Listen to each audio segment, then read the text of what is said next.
D12. D12 de Bioatubé sur 105.5. Non, arrêtez dans le film.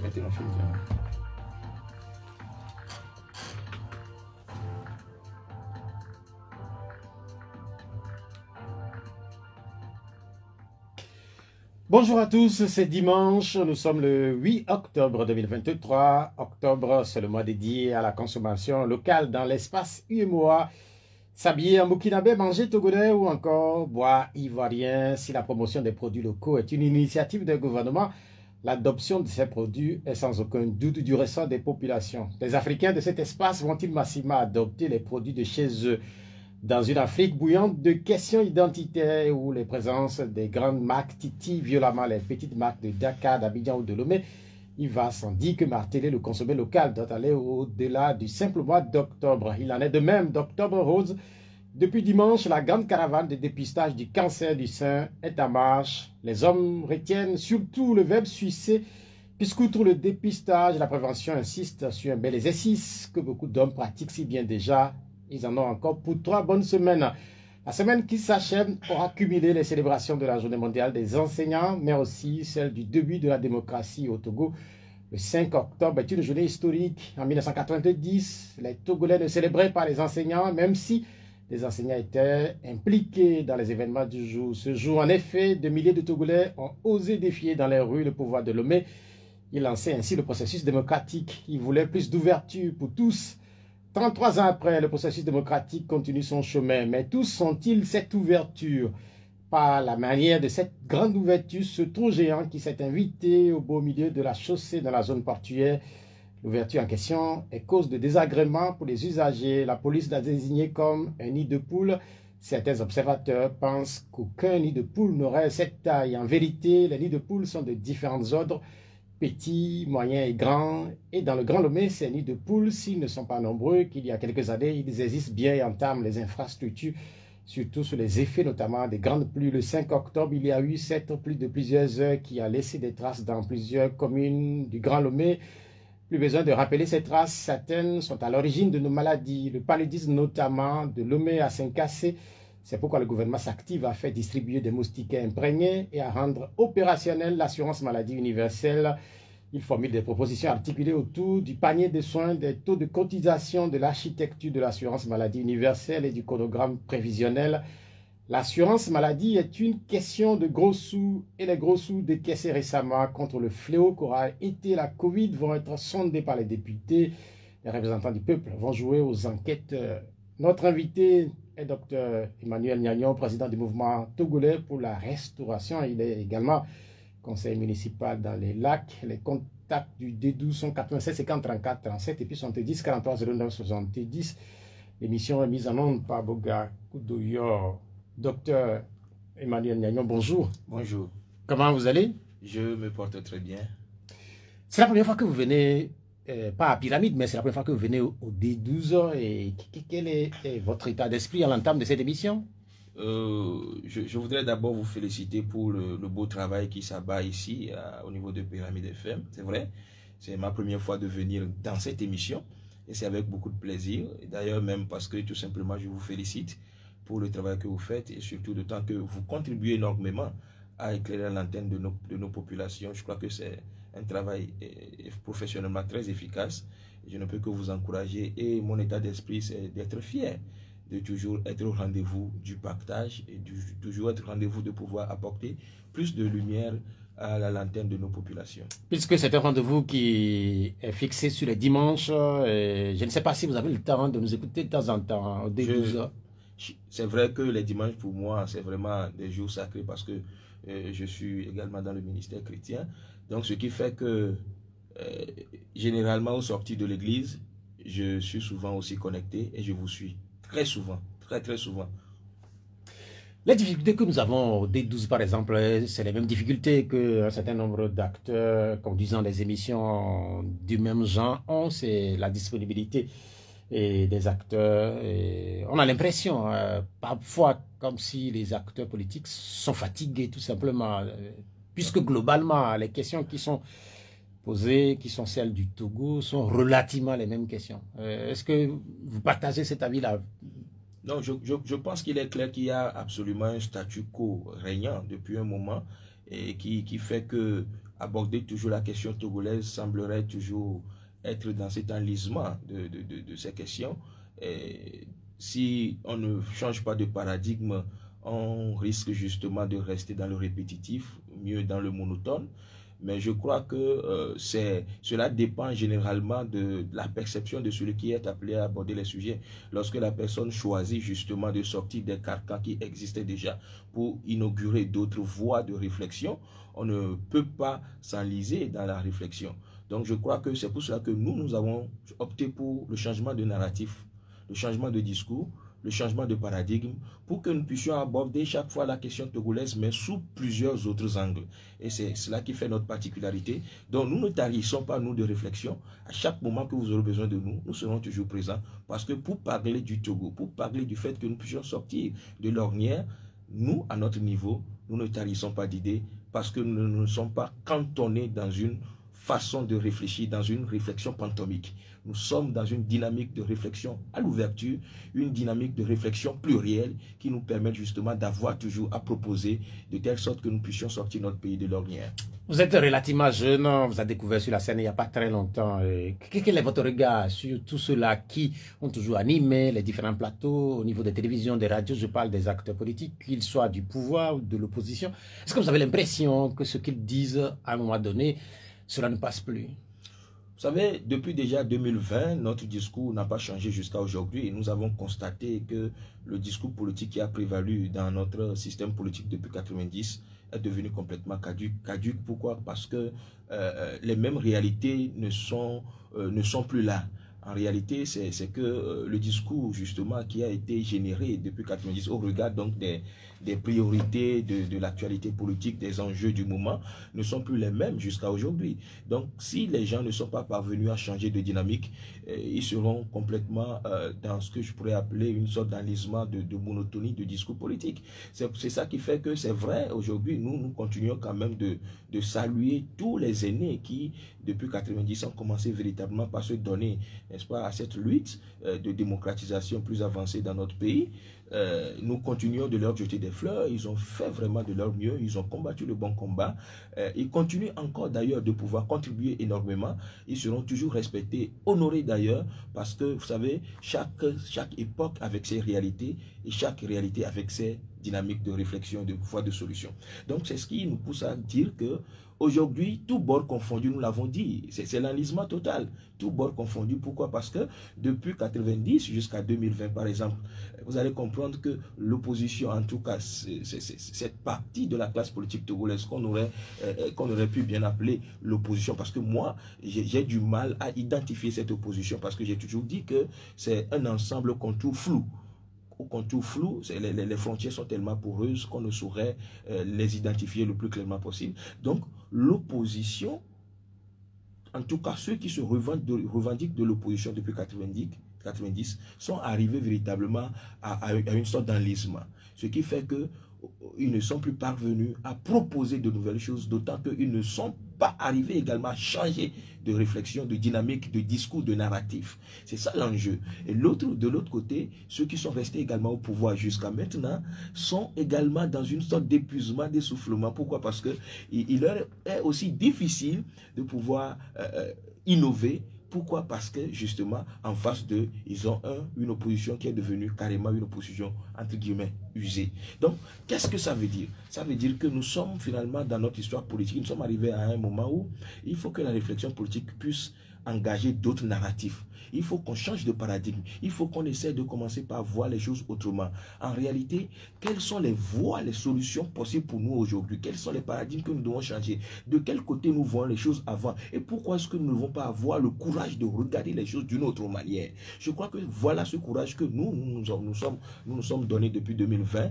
Et cela nous a permis de toute façon de pouvoir proposer un autre discours, une autre façon de voir, une autre thématique, n'est-ce pas, de la chose politique togolaise, en disant que la ferveur qu'il y a eu, l'effervescence, toute l'euphorie qu'il y a eu en 1990, s'est essoufflé, s'est effrité au fur et à mesure qu'on a continué dans la lutte jusqu'à aujourd'hui. Aujourd'hui, pour nous, eh bien, il faut penser les choses de façon à rassembler les Togolais, à fédérer les énergies, à quitter les guéguerres, les querelles sempiternelles. Et c'est-à-dire que nous devons comprendre en réalité que l'enjeu politique togolais, nous n'avons pas à lutter contre nous-mêmes et chaque fois, comme si nous étions enfermés, embrigadés dans une lutte fratricide. Non, mais nous devons avoir le courage désormais à pouvoir nous rassembler pour nous engager sur la voie de la construction d'une nation. Voilà la thématique. Et donc, je crois que les aînés ont fait de leur mieux, tous bords confondus. Ils ont contribué énormément. L'histoire leur gardera toujours cette dimension de pionnier. Et ça, c'est très important. On leur doit du respect. Et ils sont toujours là. Ils partagent aujourd'hui notre temporalité avec nous. Et il est important qu'ils soient des mentors, qu'ils soient des gens qui passent la main, qu'ils soient des gens qui promeuvent aujourd'hui des jeunes à qui ils passent la main. Voilà, en réalité, c'est ça. Le malheur des leaders politiques en Afrique et surtout, malheureusement au Togo, c'est que c'est des gens qui ne sont pas parvenus à fabriquer d'autres acteurs. Ils sont restés, tout bon confondus, ils ont été incapables de pouvoir générer d'autres acteurs qui soient leurs dauphins, qu'ils aient fabriqués typiquement parce qu'il se serait dit à un moment donné que la lutte là peut aller encore plus loin. Et voilà, nous, on peut déjà commencer par initier des jeunes véritablement à qui on donne une certaine impactation surnaturelle en matière d'idées politiques, d'idéologie politique pour que ces jeunes-là puissent continuer à réfléchir. Malheureusement, ce n'est pas ça. Nous avons choisi tout simplement de nous démarquer du carcan. À un moment donné, en 2020, nous avons choisi parce que nous avons compris l'enjeu qui était là. Et il fallait absolument créer une autre voie. Et nous avons choisi courageusement de nous démarquer spécifiquement du carcan magmatique qui était là et qui n'avait plus de forme. Et pour que nous puissions véritablement proposer une autre dimension de formulation et de transformation de la chose politique. Quand on vous écoute parler de paradigme, de narratif, on a l'impression d'écouter ceux qui se réclament du centre, puisque quand on les invite ici, ils disent globalement ce que vous êtes en train de répéter. Mais vous, par exemple, docteur Emmanuel Gnagnon, vous êtes président du mouvement togolais pour la restauration. Sans doute que beaucoup de Togolais qui nous écoutent en ce moment, ils vont se demander c'est qui est-il, surtout que pour le D12, c'est la première fois que vous venez ici. Qui êtes-vous? Bon, il est difficile quelquefois pour soi-même de se présenter. Je dirais tout simplement Dr Gnagnon, Jean-Emmanuel Gnagnon. Je suis Togolais de père et de mère, né au Togo en 1983. J'aurai 40 ans cette année, bientôt en novembre. J'ai toujours été très fier d'être Togolais parce que l'histoire sait très bien pourquoi je ne suis pas né au Bénin ni au Ghana et que c'est au Togo que je suis né. Et j'ai la foi que si je suis né au Togo, c'est parce que je porte une réponse pour le Togo. Je porte une solution pour le Togo. Et toute naissance porte essentiellement une solution. Parce qu'il y a forcément une situation inextricable qui est là. Et puis la naissance vient pour pouvoir répondre à ça. Et donc je suis très fier d'être né au Togo parce que je constitue une solution pour mon pays. Et ensuite, j'ai fait des études supérieures de l'enseignement supérieur. J'ai fait des études de lettres à l'université de Lomé. J'ai fait le doctorat en littérature africaine. Je suis enseignant à l'université de Lomé. En dehors de ça, j'ai compris très tôt que j'avais besoin d'apporter quelque chose pour mon pays, pour être en paix. C'est-à-dire que pour être en paix avec moi-même, il y avait en moi une sorte de dynamique qui voulait que j'apporte quelque chose. Et pendant ce temps-là, je me posais toujours la question avec des amis, pourquoi est-ce que je ne pouvais pas dormir sans penser au Togo? Et d'ailleurs, même pourquoi est-ce que je ne suis jamais arrivé même à quitter le Togo? Donc, je crois que j'ai une histoire liée, une histoire très foncièrement liée à l'histoire du Togo. C'est pour cela que je ne suis pas parti jusqu'à maintenant, je suis resté. Et en plus de cela, il m'était aussi difficile de me réveiller sans penser au Togo. Il m'était difficile de me réveiller sans penser à tous les Togolais, sans réfléchir, sans me poser des questions sur les difficultés, les enjeux que nous avons dans notre pays. Et surtout, finalement, si je ne me pas à réfléchir pour pouvoir proposer des solutions, je ne suis pas à l'aise. Donc j'ai compris quand même qu'il y a quelque chose qui me dépasse, un peu comme une histoire d'amour, quelqu'un peut dire je t'aime moi non plus. Donc je crois que c'est quelque chose comme ça. Vous avez beaucoup le Togo? Absolument, absolument, absolument. Sinon, franchement, il y a eu des opportunités où on aurait pu avoir d'autres comportements, mais nous n'avons pas eu ces comportements parce que tout simplement, nous croyons fermement et nous croyons dignement que le Togo est un patrimoine que nous devons contribuer à bâtir pour mieux le posséder. Donc c'est un peu ça, Dr Gnagnon. Ensuite, je suis actuellement maire adjoint, dans la deuxième maire adjoint de la commune Lac-Tour-en-Bourg-de-la-Fond. Vous parlez de solutions tantôt, vous faites allusion à quoi? Quand vous évoquez les solutions, ou que vous, par exemple, vous constituerez une des solutions ou une solution, concrètement, qu'est-ce que vous voulez dire? Non, je voudrais tout simplement dire que, par exemple, vous, M. Pierre Tchobé, vous êtes une solution pour le Togo. Aujourd'hui, vous faites beaucoup dans le domaine des médias au Togo. Et moi, ontologiquement, j'ai toujours conçu la naissance des êtres humains comme étant une solution sur la Terre. Normalement, lorsque nous naissons, ce sont des considérations quelquefois métaphysiques. Quand nous naissons, nous sommes absolument des étoiles qui descendent sur Terre pour pouvoir se réaliser sur la Terre et pour pouvoir répondre ou manifester tout simplement une certaine volonté de Dieu, une certaine réponse de Dieu sur la terre. Donc, pour moi, je dis, je constitue une solution pour le Togo en tant que moi-même, et c'est de la même manière que chaque Togolais constitue une solution pour notre pays. C'est pour cela que pour moi, j'estime que nous devons, en tant que Togolais, nous constituer comme des solutions pour le pays. Et quand nous mettons tous les Togolais ensemble qui constituent des solutions de part et d'autre dans plusieurs secteurs et dans plusieurs domaines, vous allez voir que lorsque nous allons nous assembler, lorsque nous allons créer la synergie, lorsque nous allons créer la dynamique, la fédération, etc., nous allons pouvoir résoudre nos problèmes. Donc je crois que c'est une perception, c'est une considération que je suis en train de faire, donc n'est-ce pas, de la naissance d'un être humain, pour dire que, eh bien, je suis une solution pour le Togo. Monsieur Apiro Tchobé, vous êtes une solution pour le Togo. Et ensemble, les défis, les challenges qui concernent aujourd'hui notre pays, lorsque nous allons nous mettre ensemble, nous allons trouver la solution pour le Togo. En clair, vous voulez dire que face aux défis qui sont posés à notre pays, il faut beaucoup plus regarder au-delà des partis politiques. Absolument. J'ai commencé déjà par professer cette dynamique-là depuis un moment. Pourquoi? Parce que j'ai compris tout simplement que la consonance parti politique ne pouvait plus résoudre le problème togolais, puisque les partis politiques ont tellement fait de leur mieux jusqu'à aujourd'hui, mais ce sont des partis politiques qui sont restés aujourd'hui, entre guillemets, décriés, tout simplement parce que pendant longtemps, finalement, les solutions ne viennent toujours pas. Donc, nous avons quitté la question des partis politiques. Nous sommes maintenant au niveau de la dimension citoyenne. Aujourd'hui, le problème togolais doit être abordé par des citoyens togolais, tout bord confondu. Nous ne devons plus prêcher à nos chapelles, nous devons prêcher aux Togolais. Le type du Togolais que nous sommes, que nous voulons créer pour demain, qui doit être capable de pouvoir contribuer à la construction de la nation que nous sommes en train d'imaginer, dont nous avons l'idéal en commun. Voilà en réalité. Donc la cible de notre message aujourd'hui, ce n'est pas les chapelles politiques, non, c'est le Togolais, le type de Togolais que nous devons contribuer à bâtir. Donc je crois que à ce niveau, justement, les partis politiques, je ne vais pas dire qu'ils ont échoué. Il y a un temps où les partis politiques peuvent prospérer. Mais il y a un temps, devant certains enjeux, les partis politiques seront inefficaces. Et c'est seulement après que ces enjeux-là seront véritablement résolus que les partis politiques pourront encore prospérer. Aujourd'hui, les partis politiques ne vont plus prospérer. Ça ne pourra pas être véritablement un enjeu d'actualité. Pourquoi? Parce que depuis 1990 jusqu'à aujourd'hui, les partis politiques ont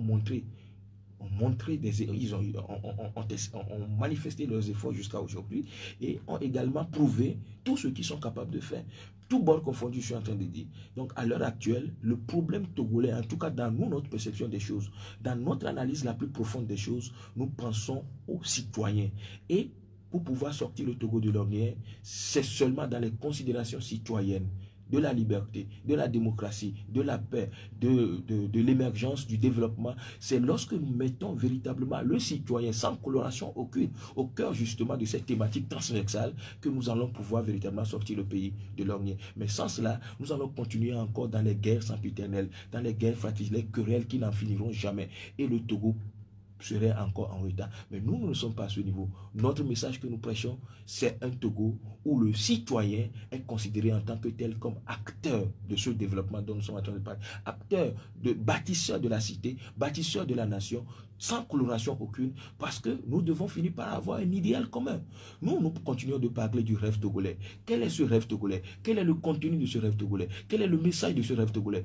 Allez voir les Américains. Depuis un moment, ils ont su bâtir le rêve américain. Et quand vous suivez les Américains, vous parlez du rêve américain, il y a beaucoup de choses dedans. Nous, en tant que Togolais, quel est notre rêve togolais? Notre rêve togolais n'est pas le rêve d'un parti politique. Notre rêve togolais n'est pas le rêve d'une association. Le rêve togolais doit être un rêve commun, partagé, suffisamment partagé, qui puisse nous permettre d'aller de l'avant. Voilà, nous sommes sur la voie de pouvoir d'abord construire, bâtir un rêve togolais que nous allons disséminer, que nous allons partager, et ensemble, nous allons pouvoir nous dire, voilà ce que nous voulons pour le Togo. Voilà là où nous voulons aller en tant que Togolais. Et lorsque nous aurons bâti ce type de Togolais nouveau, capable de pouvoir contribuer à sauvegarder les intérêts de la nation, à partir de ce moment-là, les partis politiques seront là, oui, mais ce ne seront que des compartiments, ce ne seront que des groupes, véritablement, pour pouvoir également inculquer un certain nombre de messages politiques, oui, mais l'enjeu de taille en tant que Togolais serait tout simplement le citoyen au cœur de la nation.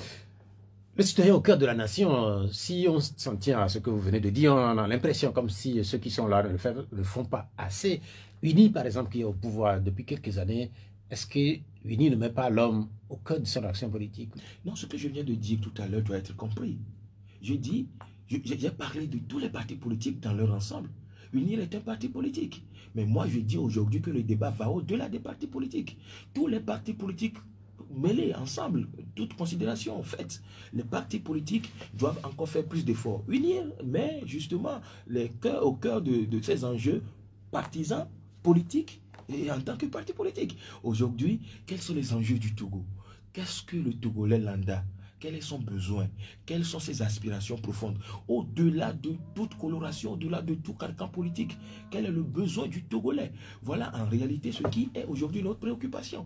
Et justement, donc, au-delà des quatre murs des partis politiques, pensons le Togolais, pensons le citoyen, pensons celui-là pour qui nous voulons tout faire. Ceux qui sont, les partis politiques ont vocation d'arriver au pouvoir, de conserver le pouvoir, etc. Mais ceux qui veulent arriver au pouvoir, ceux qui sont déjà même au pouvoir, conservent-ils le pouvoir pour qui? Pour le bien-être de qui? Est-ce que c'est du Togolais? Je crois que oui, il y a des gens qui font d'une manière ou d'une autre leurs efforts. Mais en réalité, pour nous, pour que nous puissions véritablement créer ce que j'appelle toujours la prospérité partagée, la justice sociale dans le pays, il faut que le Togolais soit au cœur, véritablement, sans discrimination aucune, sans inégalité, sans disparité, sans irrégularité. Il faut que le Togolais soit au cœur du débat, des enjeux, des ambitions. Voilà en réalité ce que nous pensons. Sans doute que quand vous faites ce type de proposition, vous avez fait un constat. C'est pourquoi je vous demandais si peut-être au niveau du parti qui gère le pays actuellement, ils ne font pas assez, ils ne mettent pas assez l'homme au cœur des problèmes qui sont ceux du Togo. Non, mais je crois qu'il faut quand même comprendre qu'il y a toujours des défis qui sont là. Il n'est pas facile de diriger, de gouverner. Et surtout, il ne serait pas également bien de gouverner ou de diriger seul. C'est pour cela que quand on parle de la vision, c'est vrai, on ne peut pas avoir une vision commune des choses. On ne peut pas avoir une vision absolument, essentiellement commune. Pas en ce qui concerne la gestion du pays. Là, je ne suis pas en train de parler d'abord de la gestion du pays. Je parle d'une conception du Togolais. Et je voudrais m'en tenir là. La conception du Togolais, en tout cas que nous pensons. Comment est-ce que vous la concevez, le Togolais, vous, au niveau de votre mouvement? Le Togolais, pour nous, en tant que Togolais restauré, parce que nous sommes dans la dynamique de la restauration, c'est ce Togolais-là dont les droits sont respectés. Droit à l'éducation totalement, quand on parle de droit à l'éducation totalement respecté, c'est que au niveau finalement de la gouvernance, justement, il y a des moyens, il y a des instruments, il y a des mécanismes qui sont mis en place, il y a des projets qui sont implémentés, des mesures qui sont prises de telle sorte que le Togolais puisse jouir pleinement de toutes les dispositions lui permettant d'avoir une éducation de qualité. Et quand je parle d'éducation de qualité, c'est dans son caractère holistique. Maintenant, quand on parle par exemple de la santé aujourd'hui, il ne faudrait pas qu'il y ait des disparités au niveau de la santé. Je remercie le gouvernement qui fait beaucoup d'efforts en matière d'accès donc aux soins universels, accès universel aux soins. Il y a beaucoup d'efforts qui se font dans ce sens-là. Mais cela n'est pas encore, quel est le summum qui est atteint. Il y a encore beaucoup d'efforts. Actuellement, il y a encore des bonnes dames, il y a encore nos mamans, des gens qui meurent encore dans les hôpitaux parce que tout simplement à cause de 150 francs. Des gens meurent parce qu'ils sont capables de payer encore les factures. Je remercie également parce qu'avec l'assurance maladie universelle, il y a des efforts qui se font. C'est pour ça que je dis que nous sommes dans une dynamique de propension vers, jusqu'à maintenant. On va vers. Donc on va vers, cela ne veut pas dire qu'on a déjà atteint les résultats. Donc moi, je continue chaque fois, quand je prends la parole, de féliciter le gouvernement pour les efforts qui se font. Ça, il faut le dire. Vous savez, moi, j'ai eu une perception de l'homme d'État, en réalité. Et j'ai toujours l'habitude de dire que c'est ce que beaucoup n'ont pas eu jusqu'à maintenant. Quand on parle de l'homme d'État, ce n'est pas forcément le chef d'État. L'homme d'État, c'est quelqu'un qui a une vision futuriste, une vision anticipative des choses et qui peut véritablement s'engager pour aujourd'hui en travaillant pour demain. Et en travaillant non pas pour ses propres intérêts, mais beaucoup plus pour les générations futures à venir, pour la postérité. Et donc, en tant que tel, les hommes d'État, c'est parce que justement, les hommes politiques que nous avons, malheureusement, la majorité d'entre eux, que ce soit au niveau du pouvoir comme au niveau de l'opposition, pendant des moments donnés, n'ont pas été des hommes d'État, ils ont été seulement des politiciens, non même pas des politiques. Ils ont été beaucoup plus des politiciens, tout simplement des carriéristes. Alors que si des gens avaient pu percer le mystère, la dimension d'homme d'État, c'est-à-dire des gens capables de pouvoir se mettre en jeu au bénéfice donc des générations futures, on pourra apporter plus de solutions. Donc je crois que c'est de la même manière qu'on peut être également chef d'État sans être homme d'État. Comme on peut être absolument homme d'État sans pouvoir être chef d'État. Donc je crois que avec cette dichotomie que je viens de séparer comme cela, il nous permet de pouvoir comprendre qu'en réalité, le Togolais dont nous voulons, c'est ce Togolais-là qui, par exemple, sur le plan social, peut jouir de la justice sociale. C'est un rêve togolais. Nous devons finir par consolider ce rêve-là, l'avoir, l'idéaliser, oui, mais finir par tendre vers. Et tous les acteurs doivent pouvoir se mettre ensemble pour œuvrer dans ce sens-là. Et cela ne peut pas se faire quand nous nous cantonnons dans nos chapelles politiques. Parce que les partis politiques auront toujours leurs priorités, auront toujours leur vision spécifique, etc. Mais en tant qu'homme d'État, politique et homme d'État, pas forcément ministre, même des gens de la classe de l'opposition peuvent avoir l'esprit d'homme d'État. Et généralement, moi je dis, c'est parce que pendant longtemps, beaucoup n'ont pas eu l'esprit d'homme d'État. C'est pourquoi il y a eu beaucoup d'opportunités qui ont été dilapidées. Mais si c'est que les gens ont pu avoir la qualité d'homme d'État, en étant même dans l'opposition, on aurait pu avoir beaucoup de résultats. Nous allons prendre des exemples là, puisque vous faites le distinguo entre homme d'État et chef d'État, par exemple. Nous avons un chef d'État qui est en fonction, Faure Gnassingbé. Est-il homme d'État ou chef d'État, tout simplement? Bon, vous savez, l'homme d'État, c'est celui qui, dans son âme, se reconnaît. Et c'est également l'histoire qui le reconnaît. Parce que ces œuvres qui sont menées seront avantageuses pour l'avenir. Donc, l'histoire jugera si Faure Gnassingbé est un homme d'État ou bien est un chef d'État, tout simplement. Oui, mais vous avez fait le constat sur les 30 dernières années, puisque vous avez dit tantôt que depuis le début du processus démocratique au Togo, on a eu l'impression que tous ceux qui sont passés, que ce soit au niveau du pouvoir de l'opposition, ont été plus acteurs politiques, politiciens que même... Je n'ai pas dit tous. La plupart. J'ai dit la plupart. Oui, c'est pourquoi oui, je donne des exemples concrets là. Et on a le Faure Gnassingbé, vous dites que c'est l'histoire qui jugera. Oui, donc laissons l'histoire juger. Vous savez, moi je ne peux jamais me donner les prérogatives de juger un chef d'État. Vous savez pourquoi? Les chefs d'État qui peuvent avoir l'âme d'homme d'État, c'est l'histoire qui les juge. Vous savez, depuis que moi, tout jeune, hein, trop ambitieux peut-être, je me suis dit mais, que je pouvais être président de la République, pourquoi pas? Ma façon de voir les choses a changé. Vous savez, un homme d'État qui est à la place de chef d'État, c'est l'histoire qui le juge. On ne peut jamais autant l'évaluer totalement quand il est encore là. C'est quand il ne sera plus là qu'on peut objectivement, sans réaction épidermique, le juger véritablement. Et ça, je suis honnête. Est-ce que c'est de même pour ceux qui sont du côté de l'opposition? Oui. Donc quand je prends par exemple... Là, j'ai remarqué que il y a 6 ans, là où vous êtes assis, Maître Yavia Bouibo était là. Nous étions en 2017, il était là assis dans ce fauteuil pour répondre à nos questions. Et lui, par exemple, comment est-ce que vous le cataloguez? Homme d'État, en fait, c'est vrai que lui n'a pas eu la chance d'être chef d'État. Mais qui est-il pour vous, par exemple? Non, Maître Bouibo a contribué beaucoup en étant... parce qu'il n'est plus là, justement. C'est pour cela que l'histoire peut commencer déjà par le juger, par l'évaluer. il a œuvré beaucoup selon ma lecture des choses, des situations, en tant qu'homme d'État. Pourquoi? Parce que Maître Agboibo, que je n'ai pas trop fréquenté d'ailleurs, parce que c'est des aînés, loin derrière,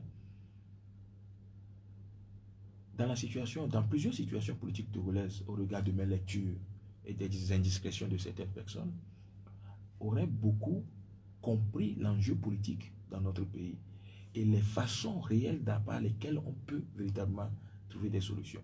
Et dans quel cas, quelquefois même, comment est-ce qu'on peut concéder même pour pouvoir faire avancer.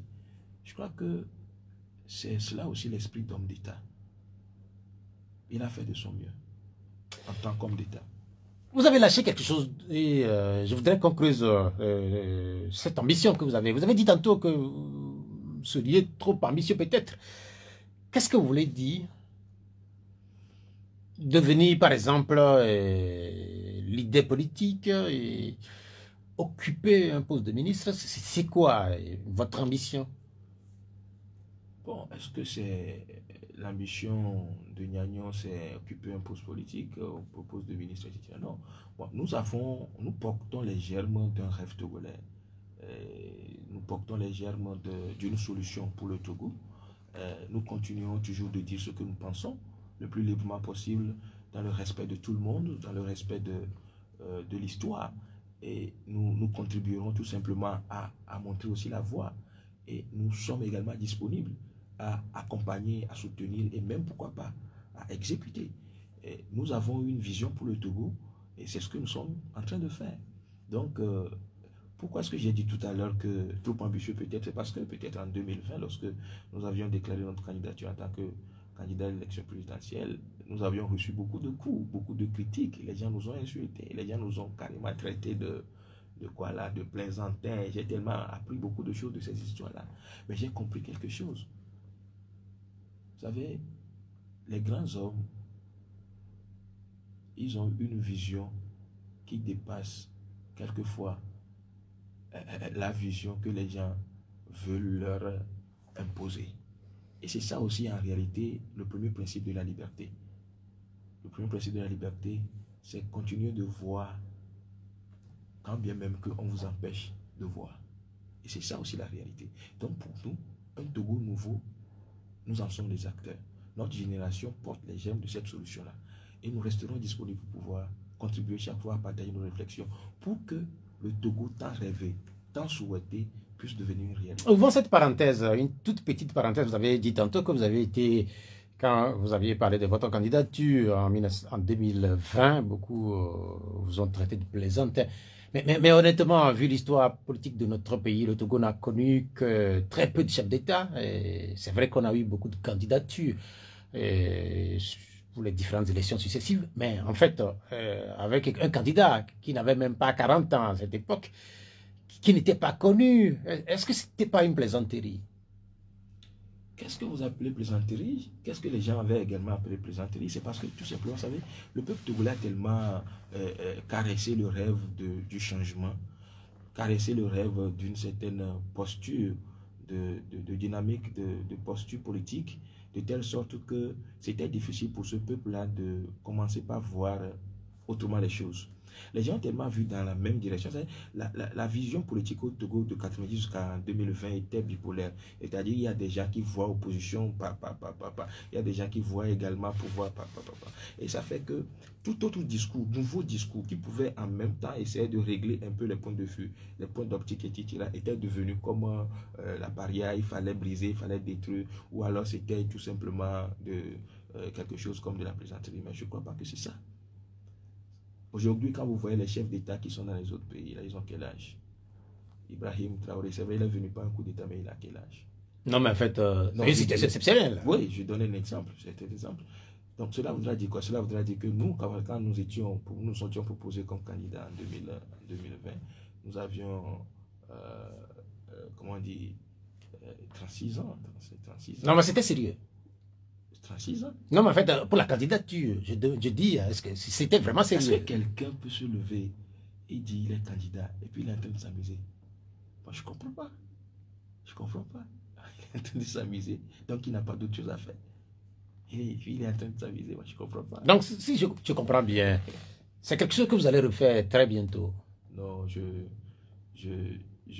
continuerai d'observer, je continuerai de suivre également l'évolution psychologique du peuple togolais qui a commencé, qui a continué par comprendre également d'autres enjeux, qui a commencé par s'ouvrir, qui a commencé par réaliser également d'autres aspects de la réalité politique togolaise. Vous nous parlez du rêve togolais et dans ce rêve, par exemple, vous vouliez que le Togolais puisse bénéficier de la justice sociale, puisse avoir toutes les ouvertures possibles. Mais cela n'est possible qu'une fois éventuellement que vous qui portez ce rêve-là, et vous parvenez au pouvoir, puisque ceux qui sont là aujourd'hui, peut-être que les rêves est différent du rêve que vous portez.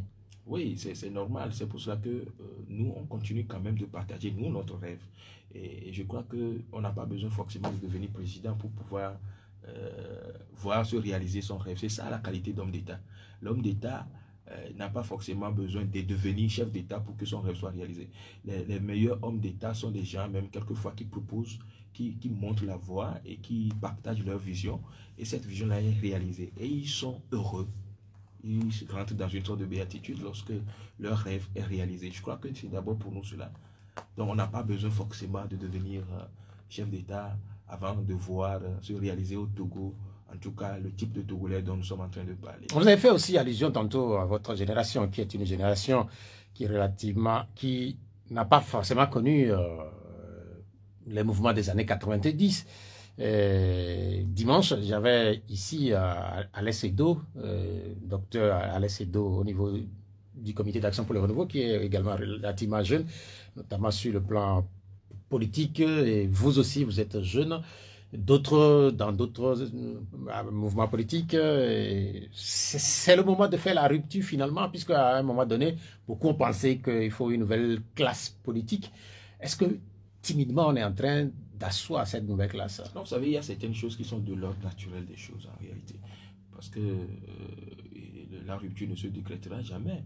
Et puis, la nouvelle classe qui va sûrement arriver ne va pas également se décréter. C'est que dans l'ordre naturel des choses, les générations passeront et d'autres viendront. Et chaque génération avec ses défis et ses challenges.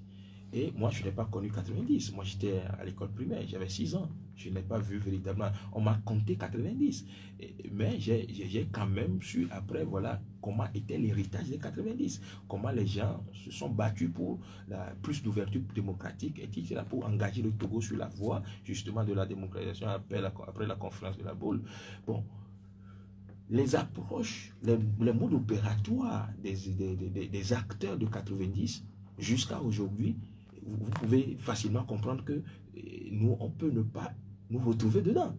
Parce que si jamais le narratif n'a pas changé jusqu'à aujourd'hui, il est normal que nous, on ne trouve pas véritablement notre essence dans ce narratif. Pourquoi? Parce que nous avons connu autre chose. Vous savez, les enfants, quand vous prenez l'histoire de la France, la Révolution française, ce qui s'est passé en 1789, la prise de la Bastille, etc., les gens, les populations, les acteurs clés de ce moment-là n'ont pas la même lecture après. 2 générations après, c'est fini. Les gens ont besoin d'autres choses, les gens ont d'autres problèmes. Ouais, quand je relisais un peu sur Hilaire de Souris-Logo, parce que le nom de famille c'est Logo, qui est un oncle, c'est mon oncle paternel, parce que je suis pratiquement de la famille Logo.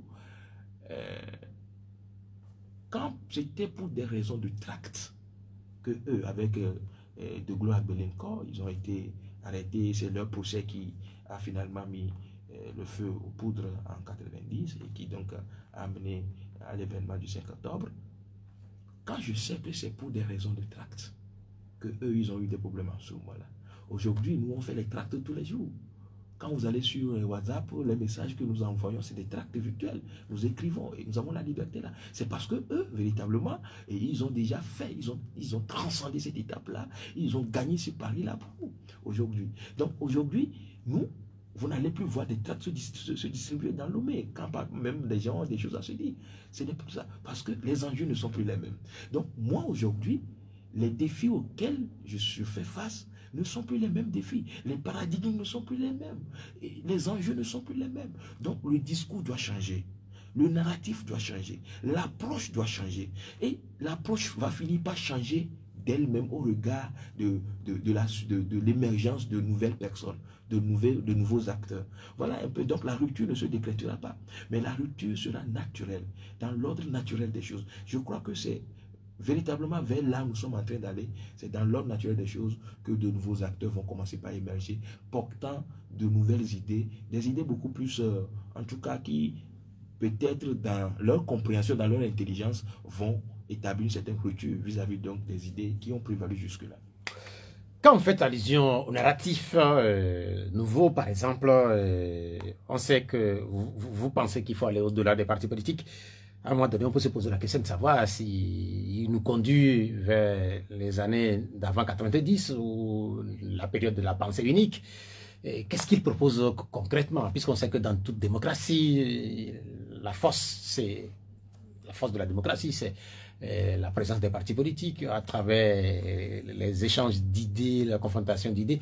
Mais quand on vous suit, quand on vous écoute, on a l'impression comme si vous proposez là un retour à une partie unique. Là. Non, pas du tout. Nous ne recusons pas les partis politiques, mais nous sommes en train d'avoir un discours du moment.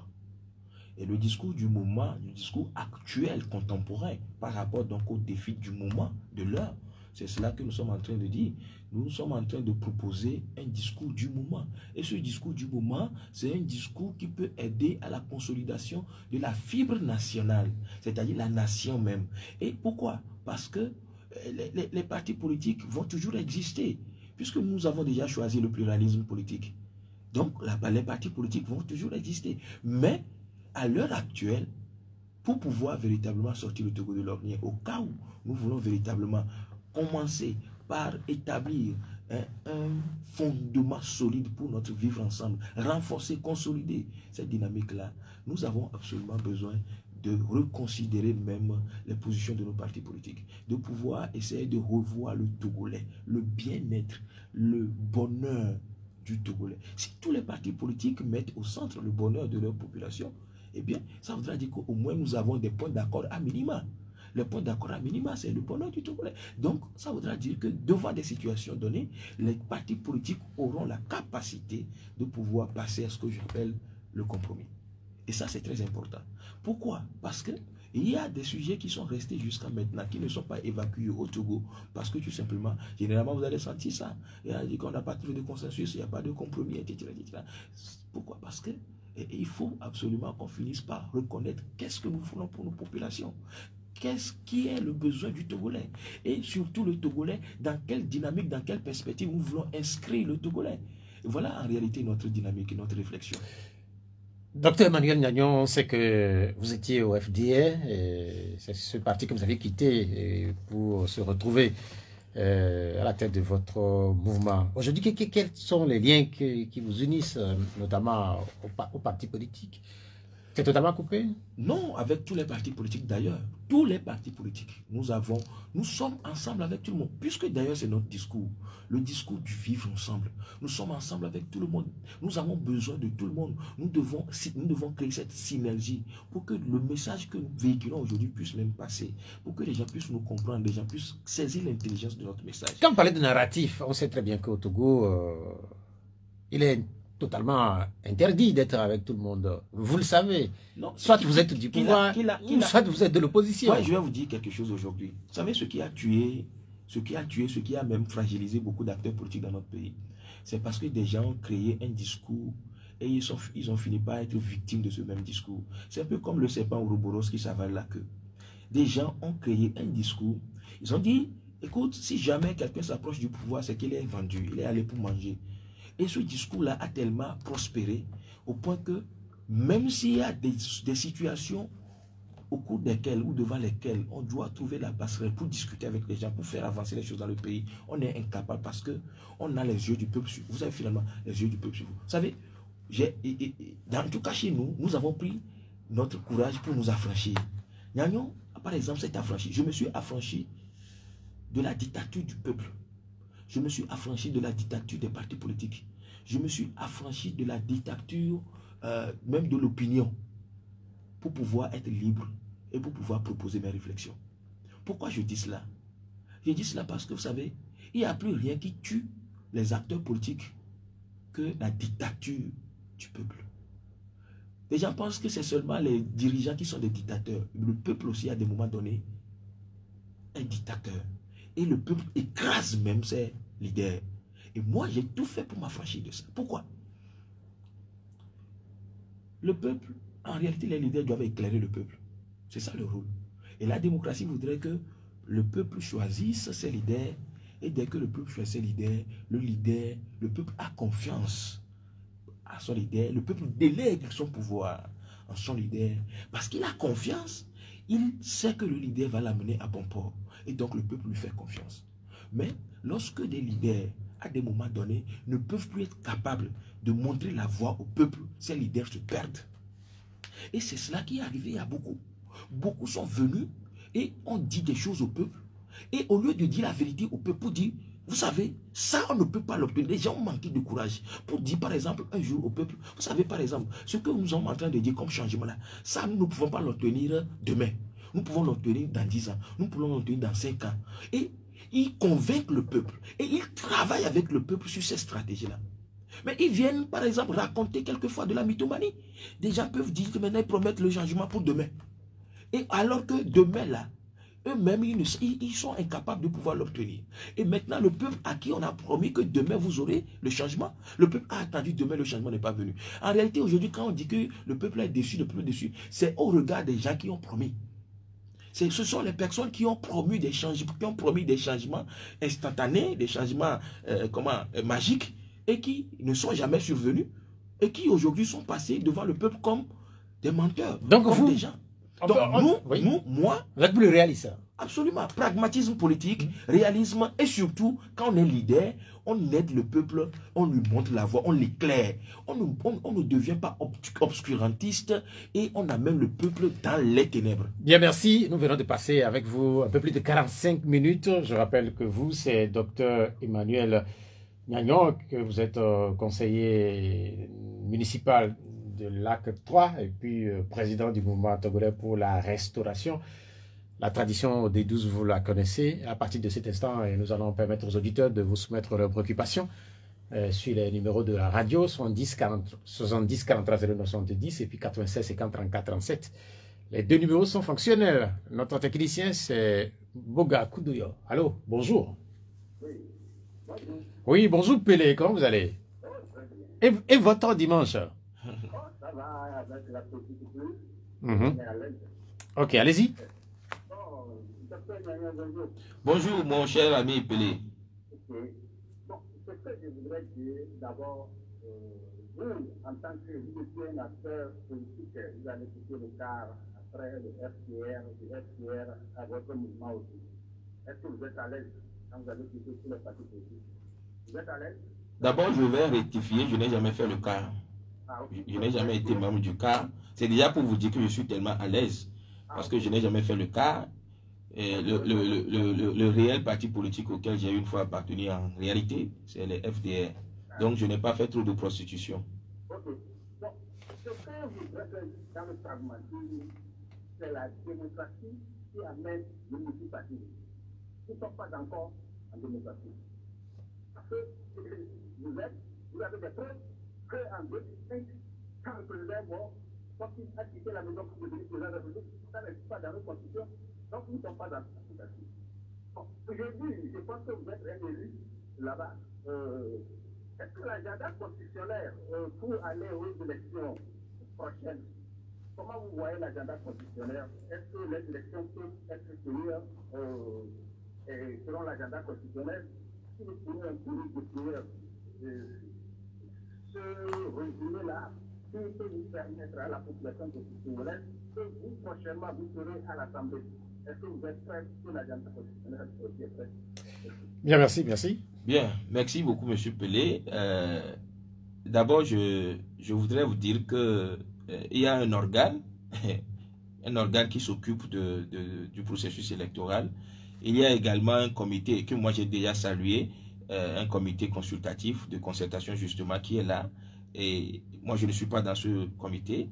Des Togolais plus éminents sont là-bas et qui pourront véritablement mieux analyser, évaluer également les choses. Maintenant, moi qui ne suis pas là-bas et qui vois de loin, mon souhait, c'est que, eh bien, on puisse respecter l'agenda constitutionnel. Mais, vous savez, il ne sera pas l'apanage peut-être du Togo lorsque, par exemple, on prévoit un délai ou bien un délai constitutionnel pour des élections et que cela ne se fasse pas à cette date. Il peut y avoir des conditions, des occurrences, parce que moi, je suis pragmatique sur le sujet. Il peut y avoir des occurrences, des situations qui puissent pousser peut-être à reporter ou à mieux vouloir préparer. Mais l'essentiel pour moi, c'est que nous devons aller à des élections qui soient bien préparées. Pour que tout ce qui constitue les hic, les disputes, les critiques, etc., qu'on puisse véritablement évacuer toutes les germes possibles. Vous personnellement, Donc personnellement, qu'on puisse évacuer tous les germes possibles. Pourquoi? Parce que s'il y a des organes aujourd'hui pour accompagner le processus, que toutes les inquiétudes soient, n'est-ce pas, est-ce que vous serez là-bas et que tout ce qui doit être fait se fasse dans les normes. Est-ce que vous serez candidat à cette élection-là? Donc je ne peux pas pour le moment m'exprimer sur le sujet. J'observe. C'est bientôt. J'observe. Et tous les Togolais aujourd'hui, tout Togolais peut être candidat, mais pour le moment j'observe. Allô? Oui, bonjour. Bonjour. Oui, monsieur Pierrot, bonjour à vous et bonjour à votre invité. Bonjour, cher frère. Oui, moi c'est Grégoire de Diabouet. Oui, Grégoire, vous êtes à l'antenne. D'accord. Je félicite d'abord notre docteur. Merci, mon frère. J'aimerais savoir un peu sur les élections au Togo. J'aimerais lui demander à savoir, est-ce que lui, il est sûr que les élections au Togo ne sont pas truquées? Puisque la dernière fois, notre président, M. Paul Etengan, est tombé dans une note à dire que les élections au Togo ne seront plus truquées. Est-ce qu'il est sûr que ces élections au Togo-là, est-ce que ces élections ont été truquées? Et c'est maintenant que ces élections ne seront pas truquées. Ça, c'est la première question. Maintenant, la deuxième question, est-ce qu'il y a la démocratie au Togo? Ça, c'est la troisième question. Et la dernière question, est-ce que vous comptez sur le peuple togolais, que le peuple togolais peut vous suivre encore dans votre démarche aujourd'hui pour les choses politiques au Togo? Puisque à chaque fois que le peuple togolais décide de faire quelque chose à l'avantage du peuple togolais, on voit que les peuples togolais là sont partis, on les lance des stades lacrymogènes pour les faire disperser. Donc c'est ce qui fait que le Togolais ne s'implique plus dans les affaires politiques. C'est ce qui fait que le Togolais se tait et se dit bien, et laisse l'avantage seulement au régime nigérien. Bien, merci pour les, Merci. pour les préoccupations d'abord sur les élections globalement. Bon, sur les élections globalement, est-ce que moi j'ai des preuves ici pour dire s'il y a une élection qui était truquée ou pas? Donc je suis désolé de ne pas pouvoir véritablement parler pour dire aujourd'hui, affirmer que non, il y a telle élection qui était truquée, etc. D'autant que je n'étais pas aux manettes et puis ensuite je n'ai pas les instruments, les preuves. Moi je ne dis jamais rien que je ne peux pas prouver. Je ne dis que ce que je peux prouver. Donc je suis désolé de ne pas pouvoir dire d'abord que voilà, au Togo les élections sont toujours truquées. Non, non, non, non. Je ne suis pas dans ce genre de discours. S'il vous plaît, moi je ne suis pas dans ce genre de discours. Ce que je souhaite, c'est que les élections soient toujours régulières, les élections soient toujours pacifiques, les élections soient toujours, les résultats soient partagés, acceptés, voilà, qu'ils ne soient pas entachés de violence, voilà. Mais dire qu'il y a eu des élections truquées, en tout cas, nous avons connu beaucoup d'élections au Togo, mais je ne saurais dire avec... parce que si je vous dis maintenant que oui, il y a des autres, vous me demandez les preuves, je vais les trouver où? Moi, je ne suis pas dans ces gens de... La deuxième partie de la question, votre regard sur la démocratie togolaise. Oui. Vous savez, la démocratie, c'est une grande composante en réalité. Et quand on parle de démocratie, il y a des niveaux de définition, il y a plusieurs définitions. La définition la plus universelle et que Abraham Lincoln nous a léguée, c'est d'abord gouvernement du peuple par le peuple pour le peuple. Et maintenant, quand on quitte cette définition classique, traditionnelle, on rentre maintenant dans les composants spécifiques. La démocratie a plusieurs niveaux. Le choix des dirigeants, les élections, les droits de l'homme, l'état de droit. Il y a beaucoup d'éléments dans la démocratie. La liberté d'expression, etc. La liberté de manifester, etc. Il y a ce qu'on appelle les libertés comment on appelle, individuelles, etc. Il y a tellement de libertés en démocratie. Mais est-ce qu'il faut dire que est-ce qu'il y a démocratie au Togo? je crois qu'il y a un minimum. Il y a en tout cas, nous sommes en voie de démocratisation. Partout ailleurs, chaque pays adapte sa démocratie. Il faut qu'on se dise des choses les plus clairement parce que il y a tellement eu souvent de l'avalanche, des gens n'arrivent pas, des gens sont beaucoup plus réductibles à certaines choses et puis ils ne voient pas véritablement la chose dans leur grandeur. Moi je dis, au Togo, nous sommes en voie de démocratisation. Et quand je le dis comme ça, je crois que j'ai répondu à beaucoup de questions. Est-ce que le peuple va-t-il pouvoir vous suivre une nouvelle fois? Moi, je n'ai jamais demandé à un peuple de me suivre. Pour aller où? Puisque je n'ai pas appelé à des manifestations. Je n'ai pas appelé à aller faire ci ou ça. Ce que moi, je suis venu faire, je dis au peuple, voilà la voie qu'il nous faut en tant que Togolais. Donc, je dis au peuple togolais, nous avons besoin d'un Togo nouveau. Nous avons besoin de vivre en paix. Nous avons besoin de vivre ensemble. Nous avons besoin de nous donner la main. Nous avons besoin de reconnaître qui est notre ennemi commun, qui est par exemple l'occidental quelque part, qui va venir vouloir nous piller. C'est tout. En dehors de ça, je ne lance aucun appel à qui que ce soit pour aller faire quoi que ce soit. Rien d'autre. Voilà. Cette semaine, il y a eu la célébration des 33 ans de la date du 5 octobre. Vous avez dit tantôt que vous étiez très très jeune, vous étiez au cours primaire. Mais que retenez-vous de cette date-là? Ah, ce jour-là, je me souviens très bien, nous on était à l'école. Et puis il y a des gens qui ont commencé par courir. En ce moment, on disait que UB Vado, c'est-à-dire que les étudiants de UB étaient résidents dans l'université du Bénin. Et donc, il y a des pierres qui ont commencé par tomber sur les toits. On est sortis, on courait dans tous les sens. C'était la débandade. Je me rappelle très bien. J'étais sorti en courant comme ça. Je devais chercher mon petit frère que je n'ai pas retrouvé. J'ai pleuré même. J'ai pleuré. Pourquoi? Parce que c'était pas un moment à vivre, à revivre encore. C'était pas un moment à revivre. D'abord, c'est ça, c'est ce que nous on a vu. Et maintenant, les autres choses, on n'avait pas vu. Parce que vous m'avez posé la question, c'est ce que j'ai vu. Voilà, donc c'est ce que j'ai vu en ce moment-là. Donc après, on est passé par des chemins bizarres pour retrouver la maison. Vous ne saviez pas ce qui se passait? En ce moment, on ne pouvait pas savoir. Ce qu'on avait compris, c'est qu'on a dit tout simplement que les étudiants de UB étaient venus. Et c'est eux qui étaient venus nous déloger. Donc c'est la souvenance que j'ai de ce jour-là. Mais ce n'est que plus tard. Ce n'est que plus tard, quand nous avons grandi, que nous avons compris qu'en réalité, le 5 octobre, c'était vraiment fondamental dans l'histoire politique de notre pays. Que c'est le jour-là, justement, où la flamme, le flambeau de la démocratisation a été allumé. Et pour nous, c'est avec beaucoup de déférence que nous sommes en train de saluer la mémoire des Togolais qui se sont battus au cours de cette période-là. Et qui se sont battus, oui, en réalité contre un système qui avait cours depuis les indépendances jusqu'à ce jour-là. Et après, les acteurs que nous avons plus tard côtoyés d'ailleurs et auprès de qui nous avons encore beaucoup appris au regard donc, du 5 octobre, surtout par rapport aux tenants, aux aboutissants de cet événement. Donc je crois que pour nous aujourd'hui, le 5 octobre, c'est comme on peut dire une date, un repère, comme l'an zéro de, quelqu'un l'a écrit comme ça, je crois que c'est le professeur Apedouama, l'an zéro de la démocratie au Togo, et qui est un repère aujourd'hui, quand on parle de la démocratie, de la liberté d'expression, etc., on se réfère à cette date-là.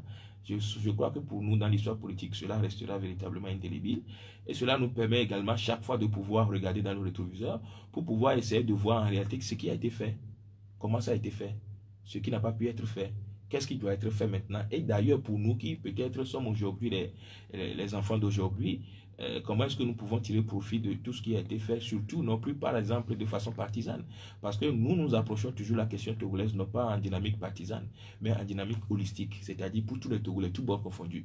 Donc nous n'avons pas une lecture de parcelle, une lecture parcellaire de la situation, c'est-à-dire en étant toujours d'une opposition peut-être entre guillemets classique, mais nous regardons la chose en étant, comme on peut dire, vu d'en haut.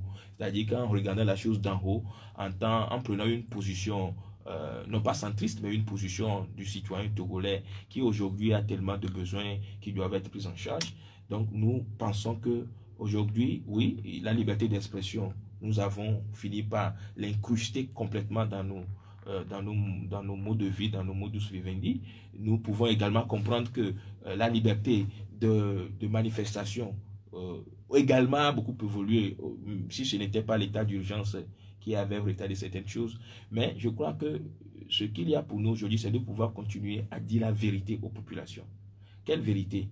C'est-à-dire qu'en réalité, oui, il y a la démocratie, il y a l'état de droit, etc.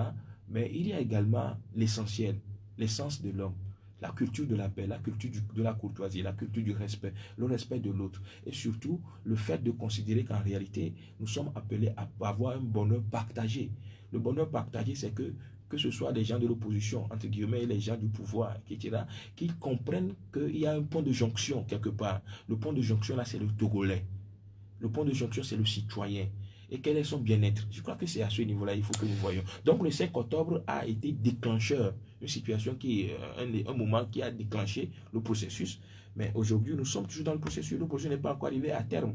Nous sommes toujours dans le processus. Certains pensent, certains de mes invités, ils pensent carrément que nous sommes dans une dictature.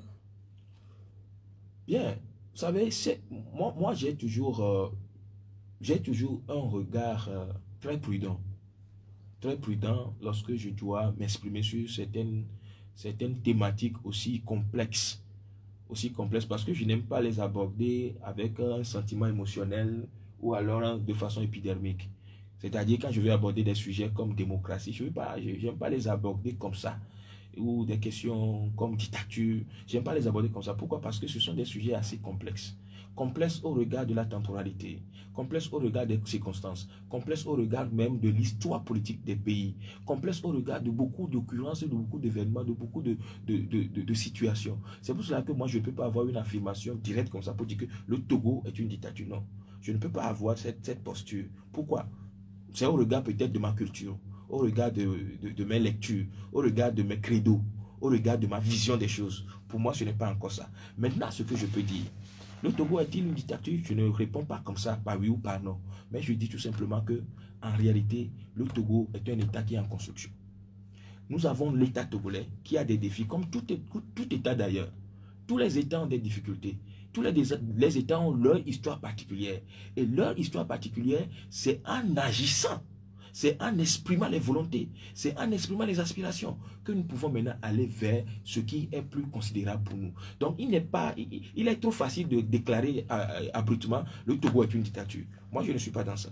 Moi, je suis là pour pouvoir d'abord pousser à plus de réflexion, pour pouvoir également essayer de considérer les points de vue de tout le monde, pour pouvoir fédérer, pour pouvoir agir tout en considérant les autres comme également des acteurs. Vous savez, l'histoire aura à juger tout le monde en réalité, au regard de leur prise de position, au regard de leurs actions vis-à-vis de l'histoire, etc. L'histoire, moi je dis toujours ça, et chaque fois que quelqu'un a le privilège de pouvoir gérer quelque chose, il rendra compte. Maintenant, il rendra compte aux hommes, il rendra compte à l'histoire, il rendra compte à Dieu. Donc, c'est pour ça que je dis, pour moi, le Togo, ce que nous souhaitons, ce que j'exprime, nous exprimons plus de liberté. Nous aspirons à plus de liberté, à plus d'indépendance, à plus de justice sociale. Est-ce que parfois, est-ce que ce ne sont pas parfois des entorses justement à des libertés qui font dire à certains que je ne veux pas dire qu'on est en dictature, mais qu'on flirte parfois avec des attitudes de dictature. Oui, vous savez, chaque pays a une histoire, a son histoire particulière. Moi, je le dis toujours comme ça. Maintenant, il y a des choses que moi, je vais relever. Vous savez, si je suis sur ce plateau maintenant, je peux vous créer des problèmes tout de suite. Je peux créer des problèmes à la radio. Il suffit seulement que je ne commence pas à insulter. On va vous arrêter. Vous allez m'arrêter. Pourquoi vous allez m'arrêter? Parce que nous sommes en démocratie. Je devrais dire tout ce que je pense. Non, mais en fait, la démocratie, c'est pas le système dans lequel on dit tout quand même. Si c'est comme ça, c'est de l'anarchie. Vous avez compris, vous avez répondu à ma question. Donc, c'est pour cela que moi je dis de la courtoisie dans tout, de la modération, de la mesure dans tout, du respect de l'autre dans tout, du respect même de l'autorité dans ce que nous faisons. C'est très important. Respect de l'autorité. L'autorité est obligée de protéger les citoyens. Les citoyens également, il faut qu'on aide nos citoyens. Quel que soit ce que nous vivons, qu'on puisse dire à nos citoyens également que vous avez également le devoir de respecter l'État. Donc, quelqu'un ne va pas venir ici, par exemple, va commencer par dire des insanités sur une personnalité, raconter des bobards, dire des choses qu'il ne pourra même pas prouver. C'est pourquoi moi, quand vous me suivez sur toutes mes interventions, vous n'allez jamais voir comment je ne rentre jamais dans la vie privée des gens. Je ne dis jamais des choses que je ne pourrais pas prouver. Je ne pourrais pas prouver. Pourquoi? Tout à l'heure, quelqu'un m'a demandé si les élections étaient truquées. J'ai dit non, moi je ne sais pas. Pourquoi? Parce que je n'ai pas les preuves. Par conséquent, c'est pourquoi je dis, quand quelqu'un dit que le Togo est une dictature, bon, cela peut s'apprécier diversement, mais moi je dirais tout simplement que je veux pour le Togo d'être encore plus libre. Je veux pour le Togo d'être encore plus, comment je vais dire, regardant vis-à-vis du bonheur de ses citoyens. Pour garantir beaucoup plus la liberté d'expression. Bien, merci. Voilà. Vincent Selasboga, est-ce qu'on a un autre... Non, pas encore. On n'a pas d'autres auditeurs. Je rappelle, pour ceux qui éventuellement voudraient soumettre des préoccupations à notre invité, Dr Emmanuel Gnagnon, le numéro 96 50 34 37 et puis 70 43 09 70 dans votre développement en lien avec la date du 5 octobre 1990. Vous avez parlé de ce soulèvement contre le système qui a régenté le pays jusqu'à cette date. Est-ce que pour vous, ce système, il a changé ou pas? Puisque certains pensent que le système, il est resté le même. Non, il y a toujours de l'évolution. Il n'y a pas de système jamais statique. Même si le système est perçu d'une autre manière, même à l'intérieur du système, il y a toujours des mutations. Donc, mutation, oui. Maintenant, quand les gens pensent que c'est toujours la même chose, moi je dis que non, il faut être honnête. L'histoire, même le fleuve qui coule là, c'est pas toujours la même eau. Donc, la chose peut être, le mode opératoire peut être le même à un moment donné, mais en réalité, ça change. Maintenant, peut-être, cela dépend de ceux qui, peut-être, ne peuvent pas percevoir ce qui a changé. Au regard de leurs aspirations, ils peuvent ne pas voir ce qui a changé. Maintenant, moi, je dis, il y a quand même une évolution. Même si à une vitesse assez lente, peut-être, mais il y a quand même une évolution. Le Togo de 90 n'est plus le Togo d'aujourd'hui, ça il faut le dire. Le Togo de 2000 n'est plus le Togo d'aujourd'hui, ça il faut avoir le courage de le dire. Ceux qui n'auront jamais le courage de le dire, un jour l'histoire peut les condamner aussi. Il faut être honnête. Le Togo de 2020 n'est plus forcément le Togo d'aujourd'hui. Beaucoup de choses ont changé. Maintenant, les choses changent comment? De façon exponentielle? Non. Maintenant, de façon, dans quel sens? Dans quelle trajectoire? Je crois que peut-être c'est la question de trajectoire. La question également des priorités. La question également, c'est ça. Les choses peuvent, quelqu'un peut avancer, mais dans quel sens la personne avance? Est-ce que la personne avance tout en considérant les intérêts des uns et des autres? Je crois que c'est ça. Donc, il faut revoir, il faut reformuler, il faut changer de paradigme. C'est pour cela que pour nous avons carrément une autre approche des questions politiques togolaises. Nous disons que le Togo avance. Maintenant, dans quelle direction? Et aussi... Mais qu'est-ce qui change? Vous savez, d'abord, en matière de démocratie, quand je parle de démocratie, moi je parle par exemple de liberté d'expression. Aujourd'hui, le Togo avance. Moi, je suis sur vos plateaux ici, je parle. Jusqu'à maintenant, je n'ai pas de problème. Peut-être qu'en 90, je ne pouvais même pas. C'est pourquoi les locaux et puis les Agbelinko ont fait des tracts. Aujourd'hui, nous sommes là. On parle. Ça, c'est une avancée notable. Tant qu'on respecte l'autre, ça c'est important. Ça c'est important. Maintenant, en dehors de ça, ce n'est pas parce qu'il n'y a pas eu de grandes évolutions qu'il n'y a pas eu d'évolution. Par exemple, quand on prend au niveau de l'éducation nationale au Togo, il y a de l'avancement. Quand on prend au niveau, même quand je prends au niveau de l'armée, au niveau de notre armée, il y a des évolutions. Il y a la qualité qui est arrivée. Il y a le professionnalisme qui vient au jour le jour. Moi, j'ai eu à côtoyer des officiers supérieurs. Et j'ai vu vraiment de la qualité. Avec la jeune génération, il y a encore plus de qualité qui vient progressivement. Le comportement, par exemple, de l'officier supérieur de 90 n'est plus absolument le comportement de l'officier supérieur d'aujourd'hui. La logique n'est plus la même. Le raisonnement n'est plus le même. Il y a eu de l'évolution. Donc, c'est de la même manière que sur plusieurs niveaux, il y a de l'évolution. Oui, maintenant, jusqu'à quelle proportion? Je crois que c'est à ce niveau il faut se poser des questions. Et je crois que c'est à ce niveau-là il faut s'encourager en tant que Togolais pour que nous puissions encore aller vers le meilleur. Je crois que c'est ça notre dynamique. Aller chaque fois vers le meilleur. On ne peut pas... Paris n'est pas construite en un seul jour, mais c'est progressivement. Donc, je crois que nous, on est dans l'idée du progressif. Le progressif, c'est cela qui garantit l'assurance. Ce n'est pas de la magie. L'État ne peut pas, n'est-ce pas, devenir comme dans notre idéal, ce que nous voulons là en un seul jour. Non, c'est progressif. Et c'est une lutte continuelle. Bien, merci. Quand on évoque la date du 5 octobre 1990 en lien avec le processus démocratique togolais, vous savez très bien la question qui revient. Très souvent, c'est la question de l'alternance.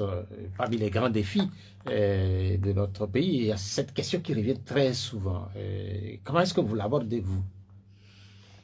Bien, la question de l'alternance est une question fondamentale pour le Togo. Pourquoi? Parce que nous avons associé spécifiquement l'alternance à la démocratie également, l'alternance politique. D'ailleurs, même, il y a un bienfait, c'est clair, il y a un bienfait d'abord pour l'alternance politique dans tout pays. L'alternance politique permet, n'est-ce pas, les dynamiques.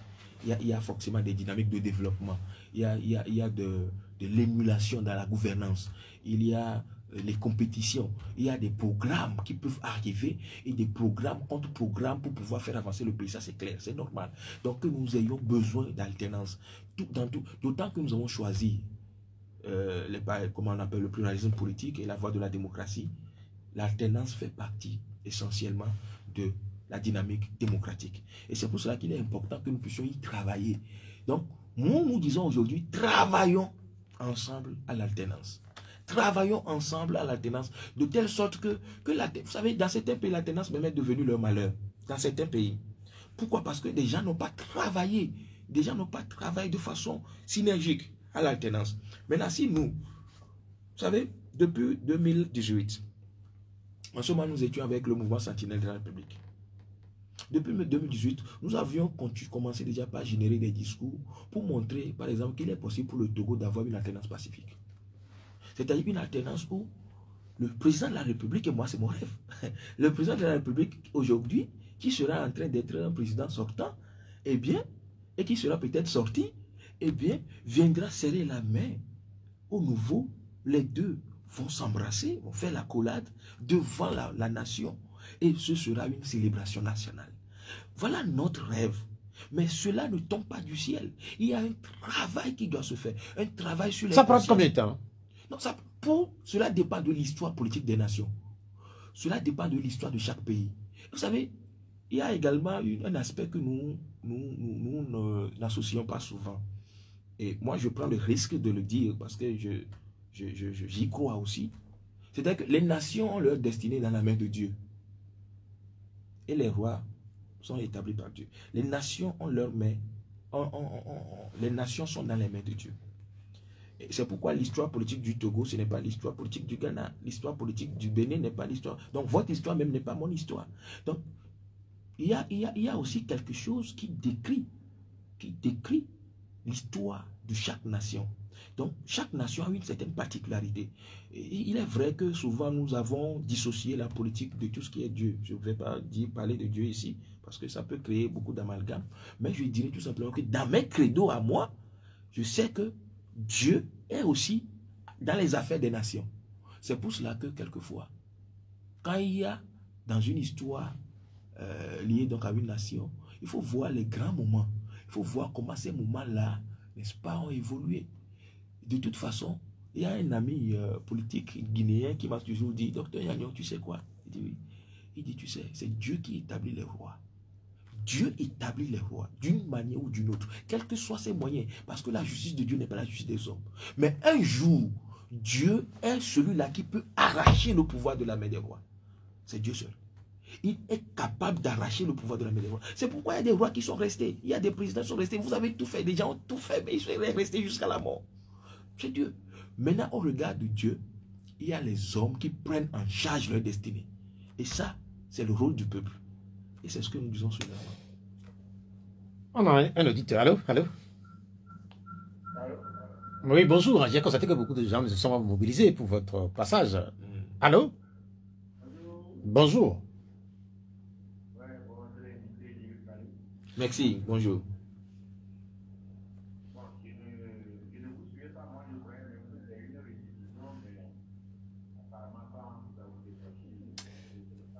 Vous vous rapprochez un peu plus du téléphone parce que là, c'est un peu comme si vous parlez dans une grande salle. On a un écho derrière. Allô?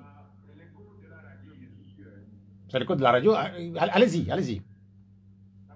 Oui, allez-y, allez-y.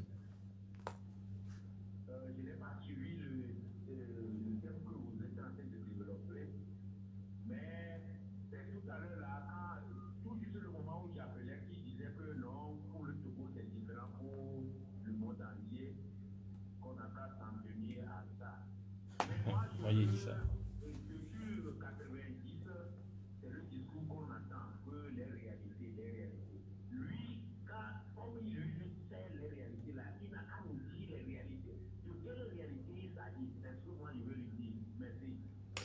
Bien, bien, allô, allô?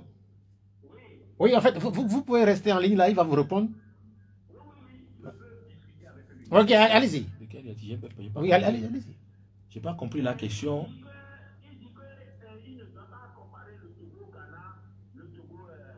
Il dit, hein, cher ami, quel est votre nom? Oui, Basile, il dit que chaque pays a son histoire. L'histoire du Togo, c'est laquelle c'est que nous, on ne peut même pas manger une fois par jour dans le pays. C'est justement ça votre histoire. Non, il a dit Basile, c'est ça? Basile, oui. Non, mon cher Basile, je n'ai jamais dit la manière dont vous avez pris ce que je dis, ce n'est pas dans ce sens-là. J'ai dit que chaque pays a son histoire et chaque pays vit justement ses réalités. Je n'ai pas encore dit qu'il ne faut pas s'engager pour changer son histoire ou alors pour changer ses réalités. Non, je n'ai pas dit ça. Maintenant, je dis que justement, il est important que nous puissions agir pour changer nos réalités. Mais nous, ce que nous proposons, c'est que on puisse faire cela dans une dynamique de vivre ensemble. En réalité, c'est ça. C'est ça. Parce que j'étais en train d'expliquer. Oui. Et depuis 90, c'est le discours que moi j'entends que les réalités. Nous, peuple togolais, notre réalité, c'est qu'on doit être là, dans le starting block. Et puis, c'est comme ça, quoi. C'est votre sort. Non. Non, ce n'est pas... Mon discours n'a jamais mis en exergue quelque chose comme ça. Je crois que ce qu'il faut faire généralement, quand il y a des invités, il faut les suivre. Et il faut tenter de les comprendre. Voilà, c'est parce que justement, je crois que vous êtes venu dans ce que j'appelle in media res. Vous êtes tombé dans l'eau. C'est pourquoi vous ne comprenez pas essentiellement. Je crois que peut-être... Monsieur Pierrot Athiopoulos vous aidera à écouter après la rediffusion. Comme ça, vous allez nous écouter totalement. Il ne faut pas vous en tenir seulement à un morceau pour pouvoir vous faire une idée globale de tout ce que j'ai dit. Il faut me suivre de façon totale. Basile. Basile, mais... Moi, je vous parle de 90, je pense que ça fait combien d'années, je ne sais pas. C'est le discours là qu'on attend que pour le Togo, c'est différent. Ok, bien, Basile.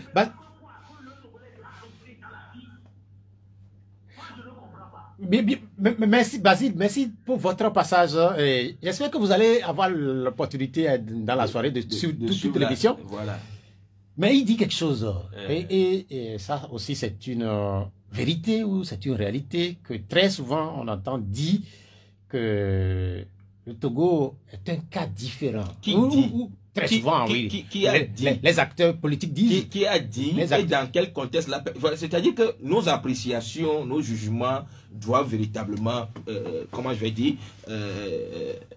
s'approcher des sujets de façon approfondie. Qui a dit? Vous n'avez jamais entendu? Non, que le Togo est différent. Moi, non, pas ça. Que le cas togolais est un cas particulier.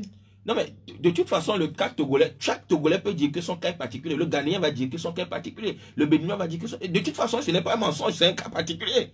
Chaque cas est un cas particulier.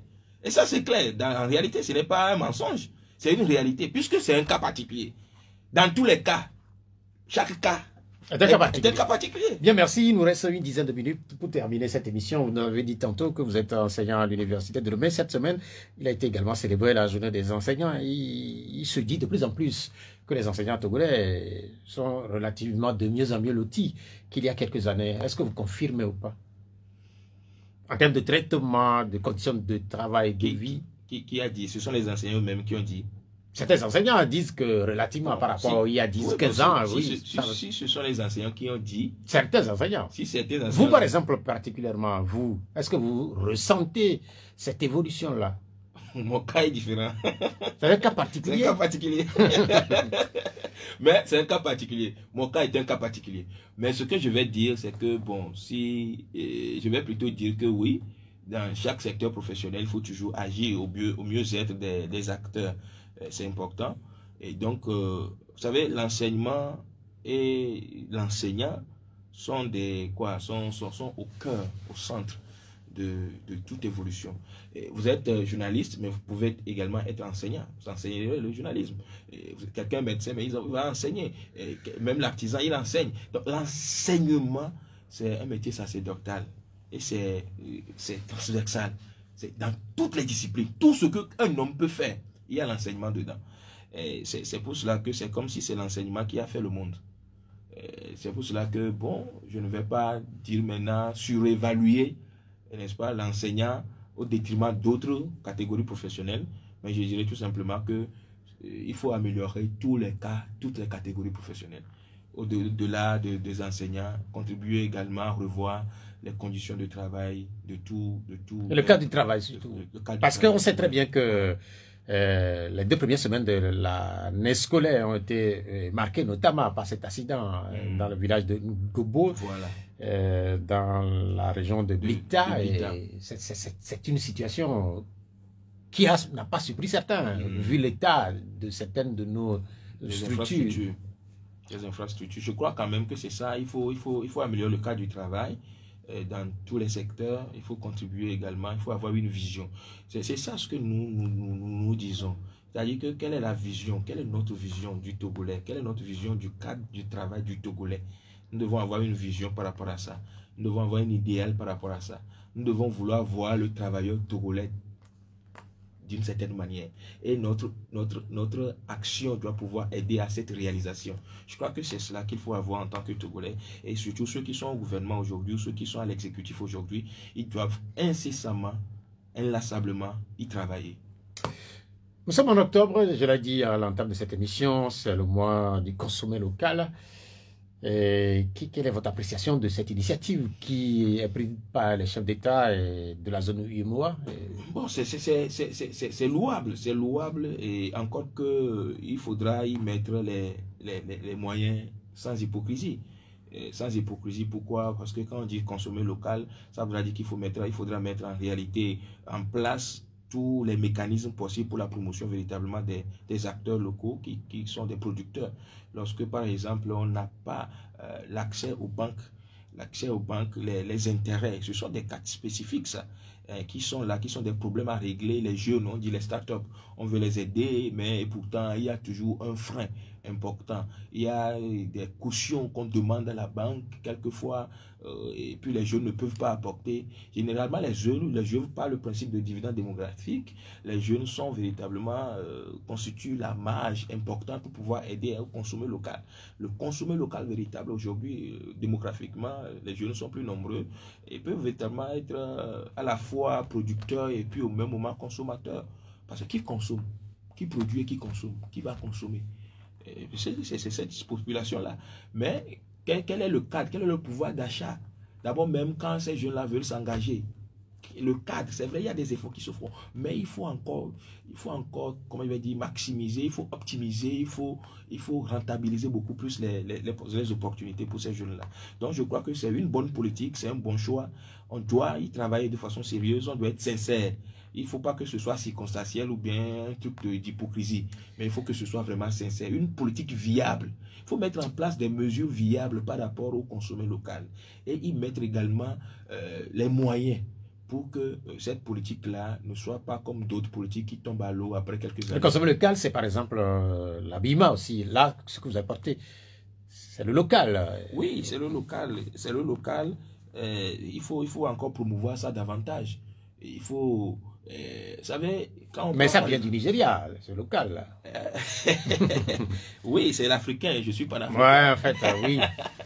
Le local togolais aussi, il faudrait quand même que... Nous sommes dans le local, nous consommons le local, comment on appelle, la production locale togolaise. Nous faisons des efforts. Mais qui vous savez, il y a quelque chose, il faut qu'on se dise la vérité, mon cher frère, grand frère Pierre Ouatioubé.